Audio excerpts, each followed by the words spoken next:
আপনার নাই, জমি কি আপনার? কথা বলেন, জমি আপনার? জমি দিতে আপনার হতে হয়, কি লাগবে? এর সম্পূর্ণ কাগজ লাগবে না, দলিল প্রমাণ লাগবে না।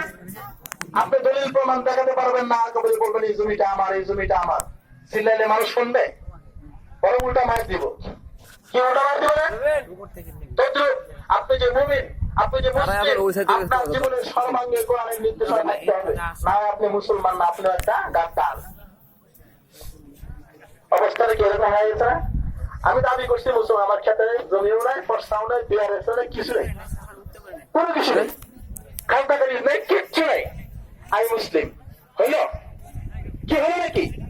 আমাকে মুসলমান হতে হলে মুসলমানদের কতগুলি দলিল প্রমাণ লাগে, কতগুলি কাগজপত্র লাগে, সেই কাগজপত্রগুলো আমার থাকতে হবে। আর এই জন্যই কোরআন আসছিল যে কাগজপত্রগুলো বুঝিয়ে দেওয়ার জন্য। আমরা কি করলাম? হয়তো 1 মাস কোরআন শরীফে সময় পেয়েছি, খতম করেছি, শুকরিয়া।